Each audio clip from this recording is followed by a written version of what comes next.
Hello everybody, this is BeastCat100, and welcome back to some more Apollo Justice, Ace Attorney, Turnabout Succession.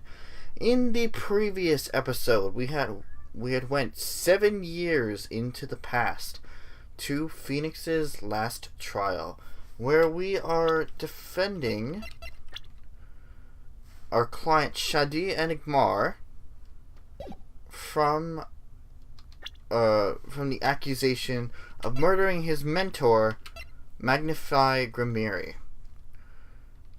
We also ran into younger Clivier Gavin, Suzie when she was younger, and Gumshoe's back.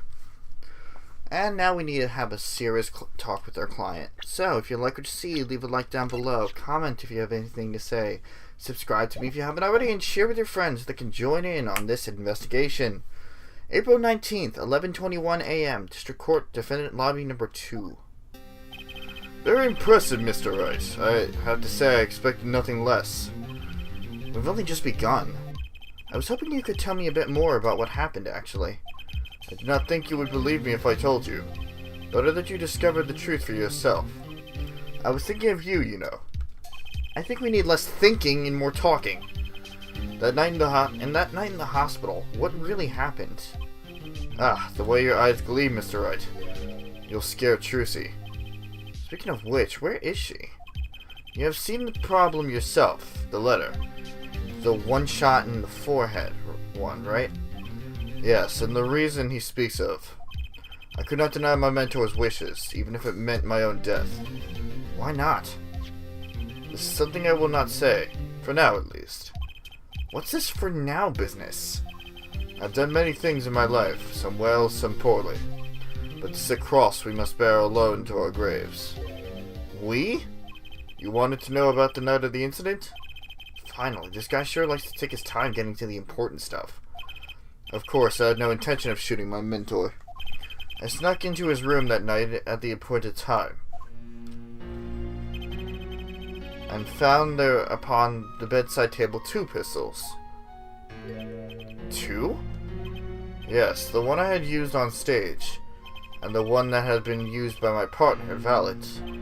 Oh, for the Zack and Valant's quick draw thing. Quick draw shooting, I believe. My mentor had the look of one sleeping. I stood by his bedside, hearing only the light sound of his breathing. Then I took the pistol into my hand. I cannot deny that my resolve faltered then, for a moment. You faltered? You mean you thought about shooting him? Recall there was a reason I could not refuse his request. His last such request, though not his first. So there were other requests you couldn't refuse before? To be honest, I've not always been steadfast, and I fear I brought pain upon Suzie. Was Magnify coercing his disciples somehow?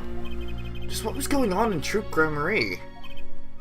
Yet, in the end, I did not shoot him. Instead, I turned and shot the clown. I took the pistol I had fired and placed it in my pocket. In your pocket? I believe if you examine the bullet in the clown's head, you will find it to be different than the one in my mentor. What were those called? Rifle markings? Ballistic markings? However they want to refer to them in this game. Yes, well, that is all I have to tell you concerning the case. Concerning the case? You mean there's something else you can tell me? Ha! You are a fascinating man, Mr. Wright. Thanks? Yes, there is something. My mentor, his eyes opened. What? Magnify Grimiri? The old devil. He was not asleep, you see. Of course, the gunshot would have woken him anyway. And then we had our last discussion as mentor and pupil. It was not a long discussion, maybe 5-10 minutes or so. What did you talk about? Haha, Mr. Wright, did I not just tell you? It does not concern this case. Zack Grimiri, he seems pretty steadfast to me, or maybe just stubborn. Mr. Wright, your presence is requested in the courtroom. Once again, I am in your hands. Right, let's get back in there. April 19th, 11:37 a.m. District Court, courtroom number 7. Boys don't buck them doesn't. In a recess, a bullet was found in and dug out from the clown's head. Well, this is new. On the rifle market? There wasn't time to do a detailed analysis. Though they didn't find the weapon type matches the murder weapon. Well, that's not very conclusive, is it? That's why I'm about to call my very decisive witness. Your decisive witness? How many times have I heard those words? Though they often turn out to be far less decisive than you think. Oh, don't worry on my count. I'm quite confident this witness will do the job. After all, he is intimately acquainted with the players in our little production, being the other half of Grand Marie's famous duo, Zack and Valant. Valant Grand Marie? So we get to meet the great Magnifi's other disciple. Perhaps to start by asking your name and occupation. Valant Grand Marie, magician. And there is a decisive witness for you? You can prove your fellow student. Your partners go. Fate, the grand illusion, filled with traps and tricks. Wait, the shooting took place in that hospital after 11 o'clock that night. If you're a witness, does that mean you were there that late? If one were to deduce this logically, then the conclusion is yes. Okay. I always get the characters, don't I? I have an interesting fact for you. You see, several days before the crime, my witness received this. Look very familiar. Wait. That's the same letter Zack Gramarye received. Yes, so perhaps, should I say ta-da? Border! And what does it say? Sure not the same thing. Perhaps you should see for yourself. My beloved student Valant, to you entrust the task of lowering my life's curtain.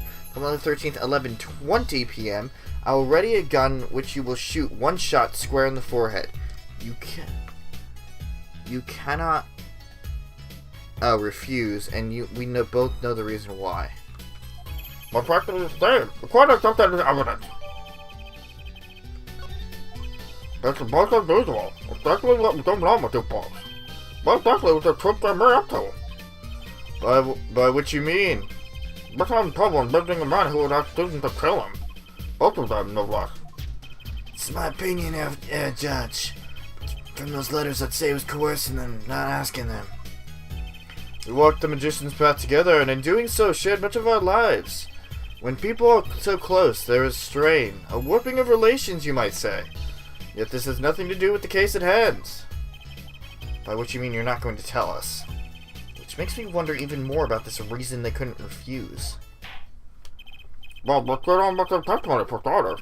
The plaintiff, Dr. Marie, was the truth. Tell us why. Oh, I'll do more than that. For where he walks, the red roses rise, singing hymns to the miracle that is magic. Fascinating.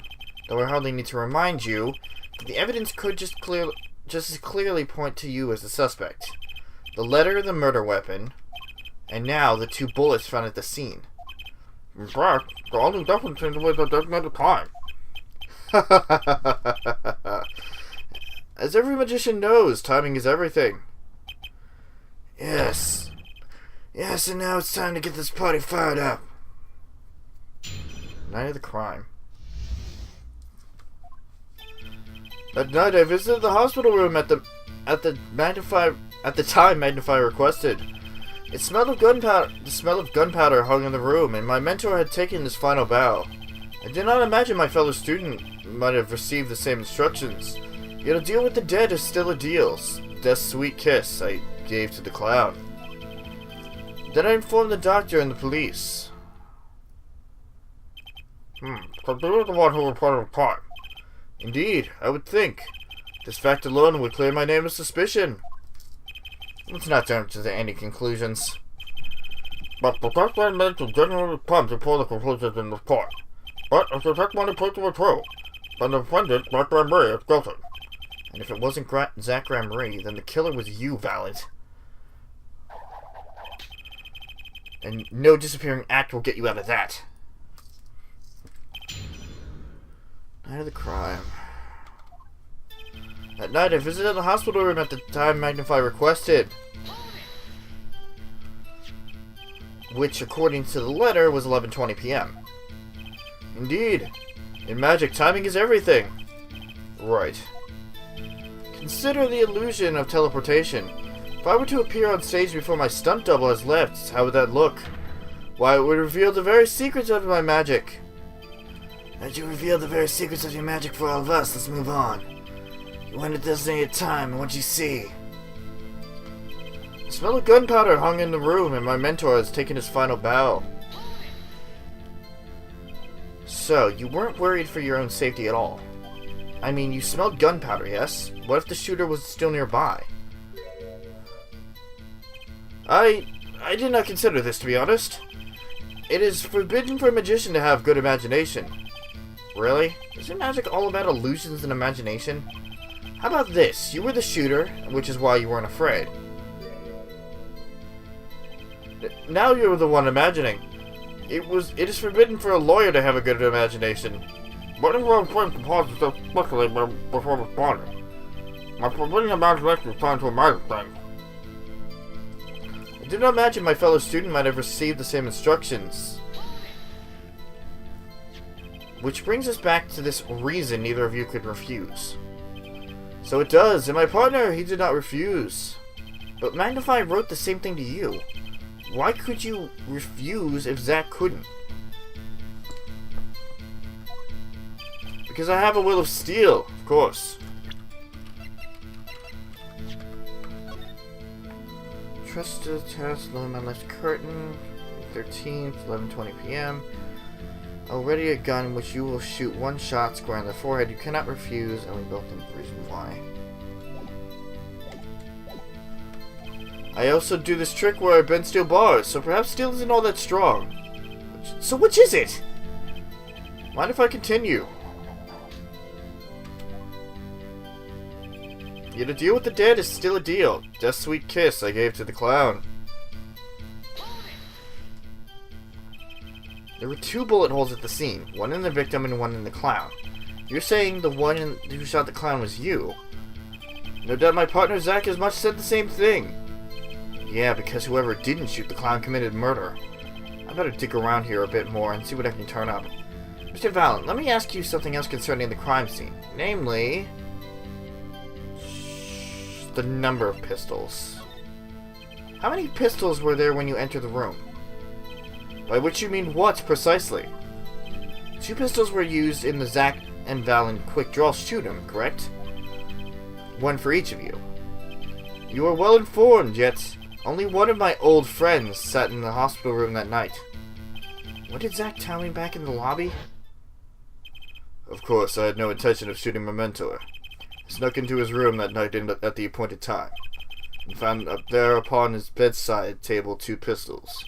Took the pistol I had fired and placed it in my pocket. But see the problem with the statement. Only 1 pistol bullet and the photograph of the content after all. So you picked up that pistol and fired it? Indeed I did. Alakazam. Alakazang. Alakaboom. But the number of pistols really so important. Yeah, let's ask about the number of pistols. Alright, apparently that's important. Oh, I should have known because of the flashback. God damn it. The number of pistols is quite important, Your Honor. Very well. We'll get this thing to your testimony. What can I do but obey again? Only 1 pistol was in the hospital room that night. With it, I shot the clown. Okay. I was on the right track. I just had the wrong statement.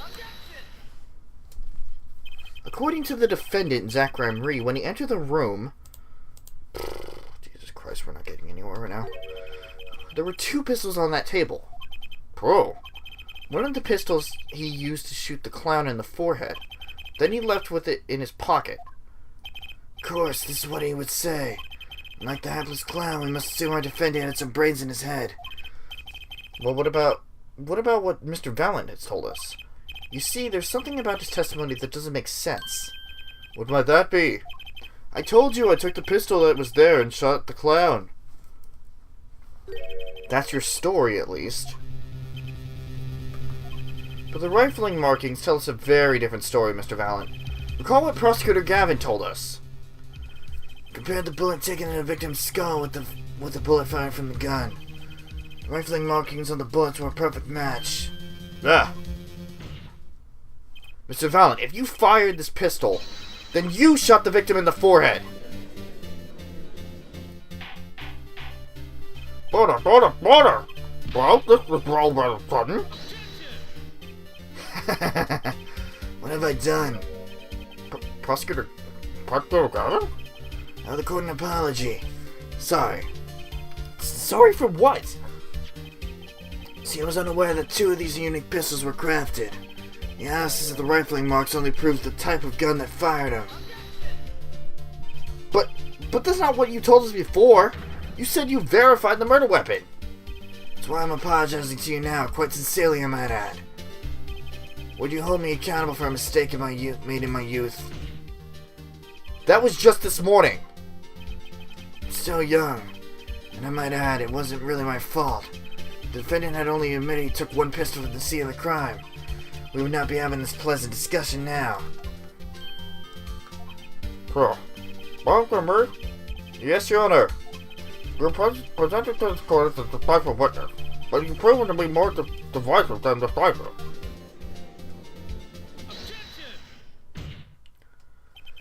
You'll see in time. Testimony so far has merely been a review of the facts. The proof comes next. Prosecutor Gavin? Mr. Valant entered the hospital room. The victim had already been shot, and his next testimony will prove it. You're right, the real fight is about to begin. Bring it. Very well. The witness will not testify to the court. Help us determine who shot what. Who shot what? I arrived in the hospital room at the appointed time, which is to say 11:20 p.m. After discovering the body, I fulfilled my obligation, then called in the doctor. The doctor examined the body before the police arrived. He was quite clear about the time of death, 11:10 p.m. And the one in the room at the time was my partner, not me. We're talking about the place you have to admit. We're talking about an alibi aside from a matter of minutes. To use 10 minutes to step to is a waste of your alibi. It's easy to explain in this situation, our judge. For example, take our debut single hit, 13 Years Hard Time for Love. Cue to the song, press the play button, and it will play for 2 minutes, 15 seconds. Do it 100 times, the result is the same. The debut single was only 2 minutes and 15 seconds long? What a rip-off. Magic is the world of utmost precision. Hocus pocus requires admirable focus. And in the time of death determined by the doctor, there is an incontrovertible truth. Very well. The prosecutor wonders that we're dealing with rather precise times.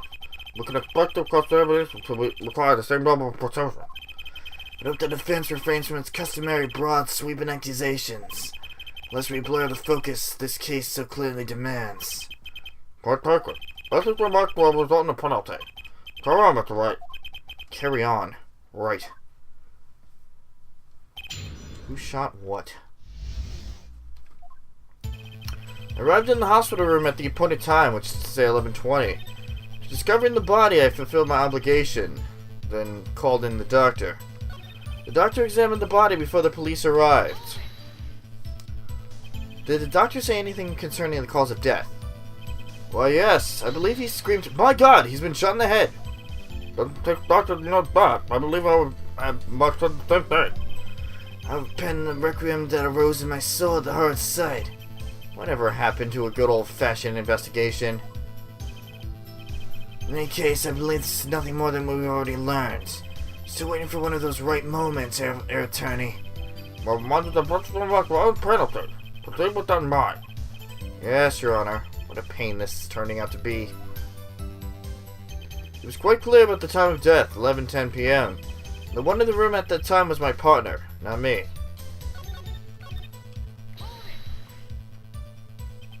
I don't think I'm stepping out on a limb to say I have some doubts about this. How could the doctor be so precise with the time? But usually do a good, only get an estimated time of death, too. Not that I've heard a verified time of death. Magic revels in making the complex appear simple, but reality is the opposite. What appears complex in this case is a simple matter of subtraction. See, no person has done their work, Mr. Coleman. Point here. It's the IV the victim was taking. It was quite visible in the photo of the scene. Recall what we heard earlier about the victim. Magnified Grimiri's schedule. Midnight at 11, Magnified took an IV drip for 30 minutes. Please, I look back right there, yes. Walk a little closer, follow down the tube to the bag at the end. From the bag at the end. Ah, the needle was removed. Doubtlessly it fell out when he was shot. I was thinking of the place. When the needle comes out, an IV no longer drips. Ah! You can just measure the remaining IV liquid. Precisely. The IV liquid functions for our purposes as an hourglass of sorts. This is how the doctor determined the time of death. On the amount remaining in the bag, it was determined that the IV had stopped 10 minutes after the administration began. And so it was when I, Valant, entered that room. 10 minutes had passed since that horrible crime was committed. And this is proof. Oh, vomit white. Does that seem important? Very? Well, seeing how it's the biggest clue we have to the time of death, I'd say it's very important. Agreed. It was hardly imagined one more precise way to determine the time. For all the power of the arithmetic. Very well. So let us add the two details to the testimony. Sometimes the most magical thing of all is the truth. The water of life springs not eternal. The remaining IV liquid proves my innocence.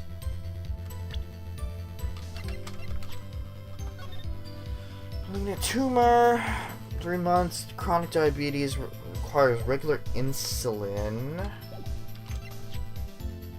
Small syringe.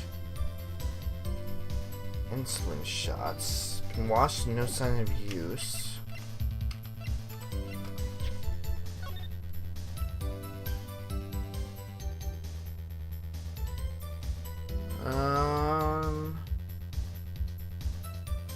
I wish I could get a closer look at this.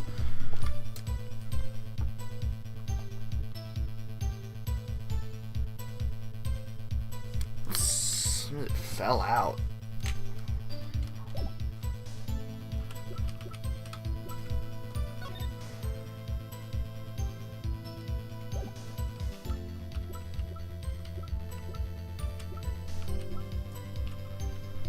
IV stopped 10 minutes after the administration began. 30 minutes required to administer full IV. The amount remaining IV stopped 10 minutes after the administration began. Did you notice the IV yourself by any chance? When first I entered that room, the stench of gunpowder assailed me. Next, the mark of death upon my mentor's forehead.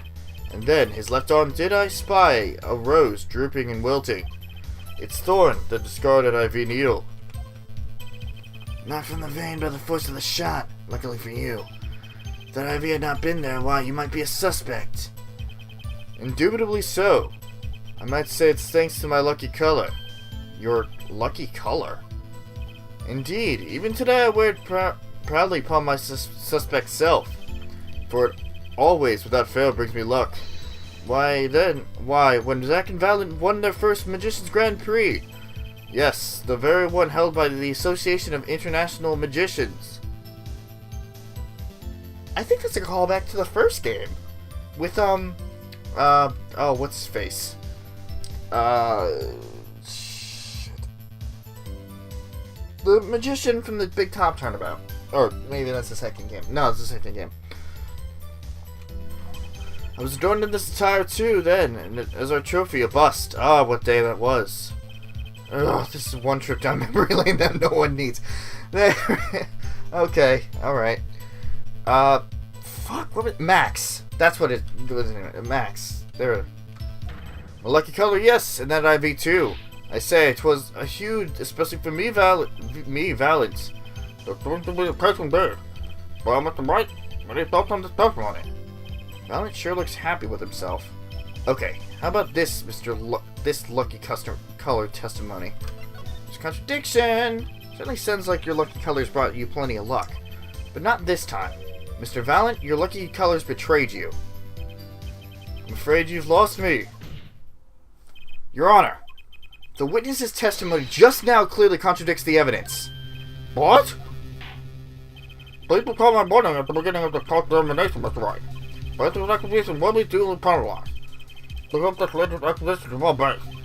Don't worry, I've got all your bases here. Very well, let's put this plan to play. Where is the evidence that contradicts what Mr. Brown has told us?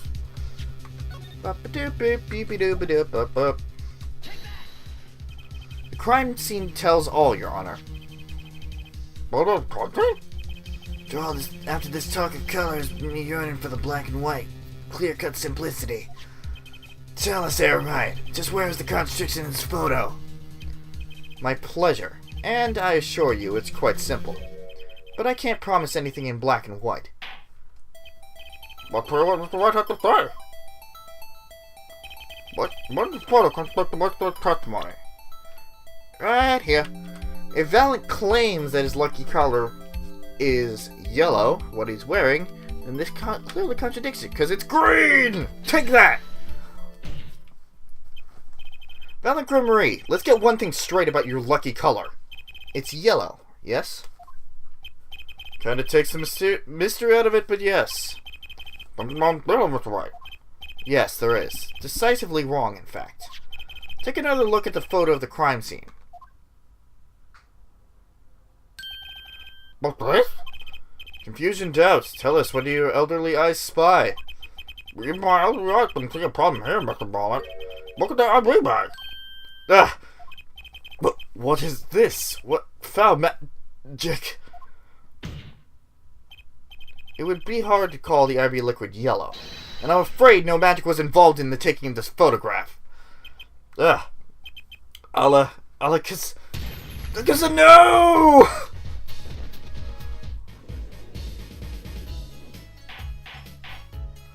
Water! What does this mean? This is some kind of mistake.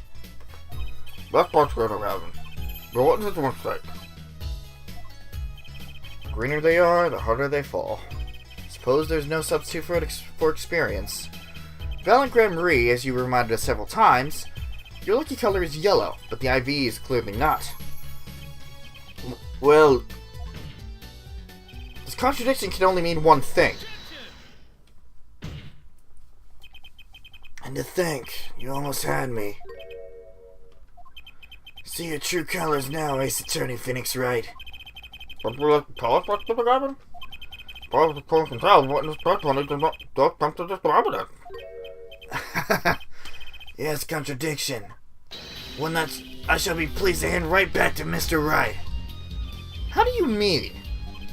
How? Because the witness has made no mistakes. I agree at a glance the IV liquid does appear sort of greenish yellow. But I assure you the liquid itself is quite yellow. Well, liquid? How can you say that? As far as I can tell from this photo, it's green. Yes, but what color is the IV bag itself? The bag? You mean the plastic bag on the hook? Sure. Looks like I want to say light blue. Precisely. Figured it out yet. Put a yellow liquid in a blue bag and you get green. This incidentally is the liquid's true color. I see. The explanation does have to bring some truth to it.